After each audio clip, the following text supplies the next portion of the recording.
여러분, 세상에서 가장 아름다운 죽음은 어떤 모습일까요? 고통에 몸부림치는 모습일까요? 아니면 모든 것을 받아들인 채 조용히 눈을 감는 모습일까요? 오늘 소개할 작품은 17세기 바로크 화가 귀도 카냐치의 클레오파트라의 죽음입니다. 이 그림은 단순히 한 여왕의 죽음을 그린 작품이 아닙니다.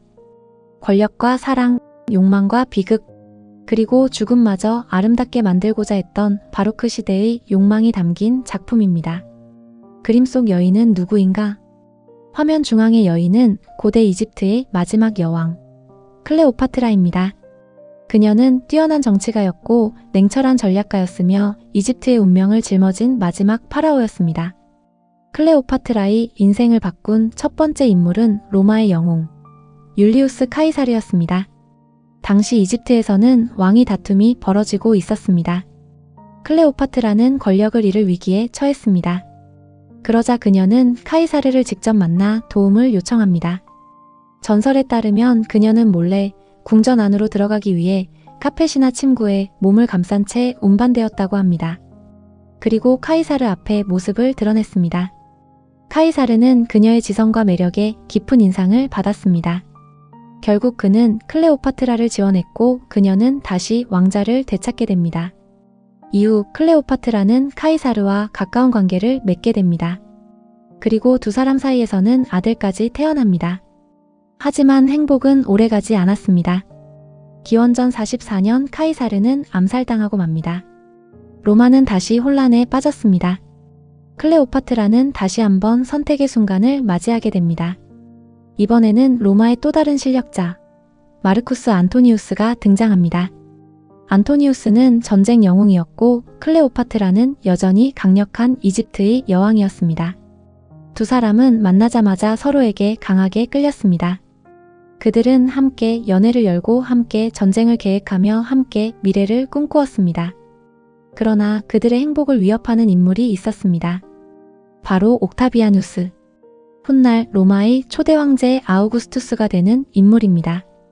기원전 31년 역사의 운명을 결정할 전투가 벌어집니다. 바로 악티움 해전입니다. 안토니우스와 클레오파트라의 연합군은 옥타비아누스의 군대와 맞서 싸웠습니다. 하지만 결과는 참패였습니다. 이 패배로 인해 이집트의 운명도 사실상 끝나게 됩니다. 안토니우스는 절망 속에서 스스로 목숨을 끊습니다. 이후 옥타비아누스는 클레오파트라를 생포하려 했습니다.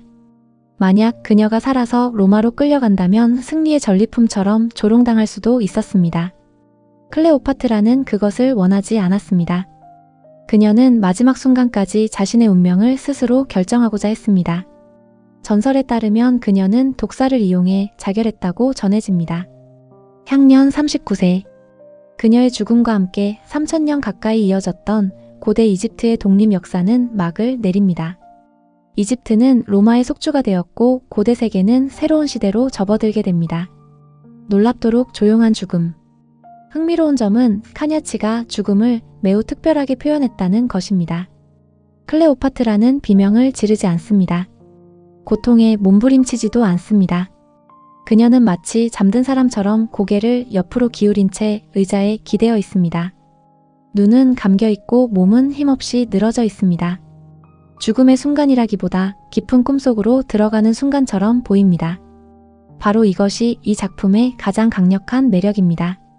죽음을 공포가 아닌 고요한 해방으로 표현한 것입니다. 의자에 감긴 뱀의 비밀. 이 그림에서 가장 중요한 존재는 사실 아주 작게 그려져 있습니다. 클레오파트라의 왼팔 아래.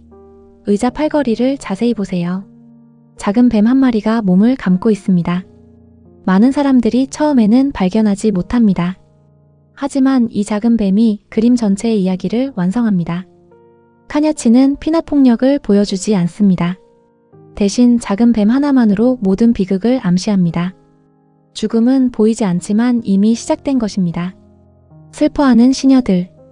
클레오파트라 주변에는 여러 명의 시녀들이 모여 있습니다. 한 사람은 눈물을 닦고 있고 또 다른 사람은 놀라움에 손을 들어 올립니다.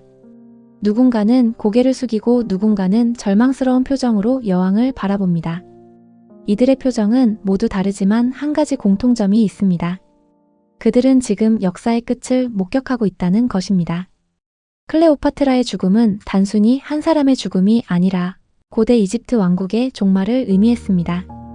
그래서 시녀들의 슬픔은 한 여왕에 대한 애도이자 한 시대에 대한 애도이기도 합니다. 붉은 의자의 의미. 그림에서 가장 강렬한 색은 클레오파트라 뒤의 붉은 의자입니다. 어두운 배경 속에서 유독 눈에 띄는 붉은색은 권력과 열정 그리고 피를 상징합니다. 한때 세계를 움직였던 여왕의 권력, 안토니우스와 나누었던 뜨거운 사랑, 그리고 이제 다가온 죽음. 카냐치는 붉은색 하나로 클레오파트라의 삶 전체를 압축해 놓았습니다. 아름다움과 죽음의 모순. 이 작품이 특별한 이유는 죽음보다 아름다움이 먼저 보인다는 점입니다. 클레오파트라의 피부는 부드럽게 빛나고 몸은 조각상처럼 우아하게 표현되어 있습니다. 심지어 죽음의 순간조차 신비로운 아름다움으로 가득 차 있습니다. 바로크 시대 화가들은 이러한 극적인 대비를 좋아했습니다. 삶과 죽음, 욕망과 파멸, 쾌락과 비극이 한 화면 안에서 충돌하는 순간을 표현하고자 했던 것입니다. 그래서 이 그림은 죽음을 묘사하면서도 동시에 인간의 아름다움을 찬양하는 작품이 되었습니다. 작품이 전하는 메시지. 여러분, 이 그림은 단순히 독사에게 물린 여왕의 이야기가 아닙니다. 이 작품은 사랑을 위해 싸웠던 여인, 제국에 맞섰던 통치자, 그리고 마지막 순간까지 자신의 운명을 선택한 인간의 이야기입니다. 귀도 카냐치는 클레오파트라의 죽음을 비극으로만 그리지 않았습니다.